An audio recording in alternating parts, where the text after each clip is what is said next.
The Local Show, featuring conversations with business owners, employees, and local business leaders about their successes, challenges, and reasons for doing business. Right here in Central New York.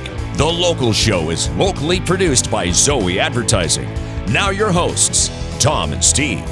Back again. Merry Christmas, everybody. It's Tom and Steve, your two jolly elves, taking you through new businesses and civic organizations and all that conversations that we can have. Yes, we're ripe, jolly old elves. Okay, if you say so, Tom.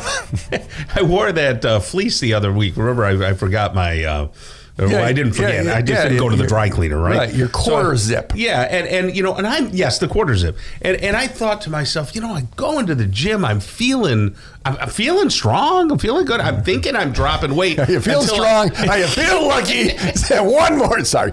Until I saw myself in the fleece and I said, oh my goodness, I got nothing on Santa Claus. I mean, my stomach is still sticking out. Yeah, no, I saw discouraging. I was carrying a little extra weight, 3-4 years ago when I went to Romania. Really? And when for your gymnast career? Yes. I went to Romania. And anyway, so Sonia here in the office saw a picture of that. Yeah. She's like, "You look like you ate another Steve Roberts." So now, anytime she sees a picture I look heavy, she calls me Romania Steve. I don't know. So I understand, nice. Tom. I'm with Very you. nice. Well, I know you've been busy lately because, you're screwing up with the drone because they're seeing New Jersey. They're seeing our drones in New Jersey now. I don't know what you're doing. Yeah, I don't know. Goodness gracious. That's what I keep thinking about the drones. I think, man, if they're as bad of a pilot as Steve is with the drone. Oh, I'm a good pilot. Who's this olive-looking Italian guy next to me? Oh, Joe Scripa's with us. I don't know. The Merry olive Christmas. is fading. Olive is fading. Yeah, It's winter. It's winter. Yeah, officially. you're not out there soaking up the sun. And Do you ever have to wear sunscreen? No. Okay, just checking. Go ahead, introduce him, Tom. He's a walking bottle of vitamin D.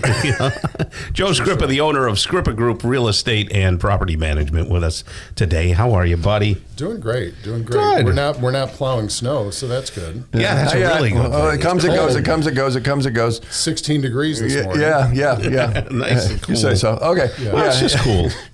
Yeah. So, Joe, people have been saying real estate up, down, all around. Everybody's got their own opinion. What's the real deal? Give us the real scoop on The real deal. It's real December, and we're rocking. I've honestly, in 24 years, never been this busy. In December? In a December. Oh, see? We've been booked pretty much daily. Good. Office is full. We're out on the road. Is that a little bit of both? A little bit of residential and commercial? Residential and commercial. We've got a lot of, actually, since I was on last time, just a few weeks ago, we've got probably 8 or 10 new residential transactions, which is tough at this time. At this time of year, and with the inventory issues, and prices are definitely holding firm. It's softened a little. Houses are sitting on the market a little bit longer.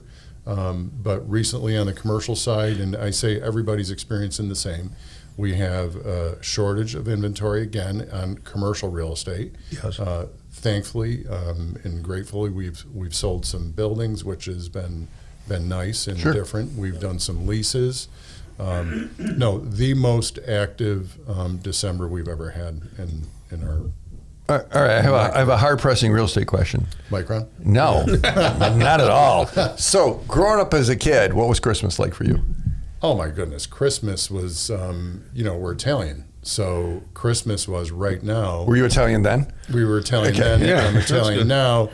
So the Italian household at this time of year, my mother's up at 4 o'clock in the morning and it smells like cookies. Right, of course. Okay. Yes. And then leading Italian cookies, did she make lots of different kinds, or did she have one or two? Lots of different kinds, hundreds of pounds, and hundreds of pounds. Hundreds of pounds, and she gave them to everybody she knew. It was like, and it was just a gift. It was her gift to everybody. So Christmas, leading up to Christmas, from about Thanksgiving right up until a week before Christmas, she's preparing cookies and cookie trays, the size armloads. Right. Armloads, yeah. Right. Yeah. So what else? So real tree or fake tree? Fake tree. Multiple fake trees. Multiple fake trees. One upstairs, one in the basement. Every Italian's got a kitchen in the basement. We have what's the deal with that? Can you guys explain that to me? On the north side, my grandmother had a beautiful kitchen down there. You got to have a kitchen in the basement. She would make the big roasts down there. Yep. And we put the big long table with 30 people. We lived on Oak Street, Italian landlady. We first got married in 1987, so we were upstairs. She was, and then in the ground floor, but the basement. There's the kitchen, and that was a new thing. And there's always dead stuff hanging there that came from somewhere. What was that? Oh, the salami. Super sad. You got to help me here, guys. This is you try to get your lawn. You're like, is it alive? Yeah. Okay. Where did you guys you get the scongeal? You get it from Panisi's or? My grandmother used to get the seafood from Panisi's. Panisi's and some from Lombardi's. Okay. Right? The dried cod or for the bacala and everything.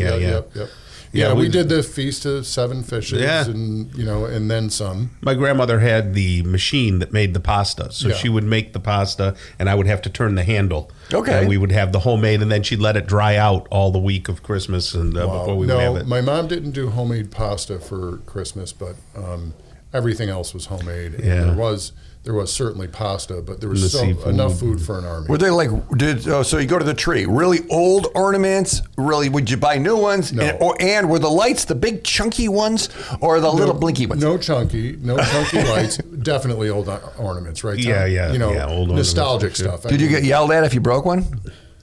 Most likely, yeah. Those are when ornaments could break. Now they just bounce. They were glass. They just bounce. They were glass. In my mother's tree, was full of stuff that all the kids made and then grandkids and all You that. got me some smelt last year, Did Joe. I? Yes, I forgot. You got me a bag. Did. Yeah. I did, yes. Where did you get that from? I can't remember what that was. The Lombardi's, maybe. No, maybe the Brewster. I think Larry ordered some stuff from the Brewster. Really? Okay. Yeah, that was good. Yeah. I like the smelt, No, what were you talking? You were talking last week about grillins. Was that smelt or something you were talking about? No, they one of our guests said that they Dr. Mark Petropoli. Okay. Says he grills the sardines. Oh, okay. Yes. Oh, really? Yeah, he grills the sardines and they taste great that way. Yeah. Grilled octopus.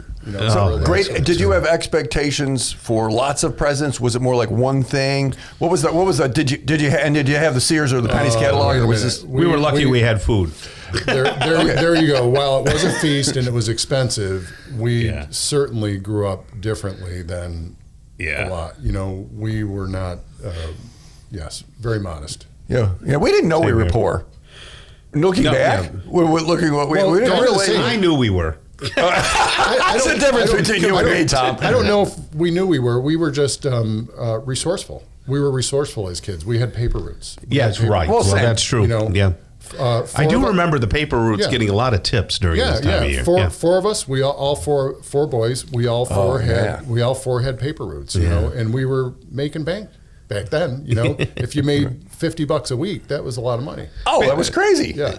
Back onto business. Is Frank selling cars? I mean, are cars moving at this time of year? Frank is... That's his brother, by the way, That's my brother, folks. Frank Scripa over at Burdick Lincoln. Bro sells cars. Nonstop. So this time of year, people are still moving. So if they want a car, talk to the Italian-looking guy. The Italian-looking guy at Burdick Lincoln. Okay. That's pretty awesome. All right. So real quick, should anybody do anything before the end of the year real estate-wise, or just let it ride?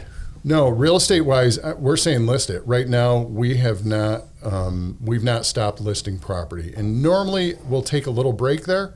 But the demand is so high, we're saying list it. List it now because it's going to sell within a few weeks anyways. All right, Joe Scripa, ScripaGroup.com, ScripaGroup.com, 452-1200 if they want to talk to you or ask a question. That's it. Merry Christmas, Joe. 1200. Merry Christmas. Merry Christmas, buddy. Merry Christmas.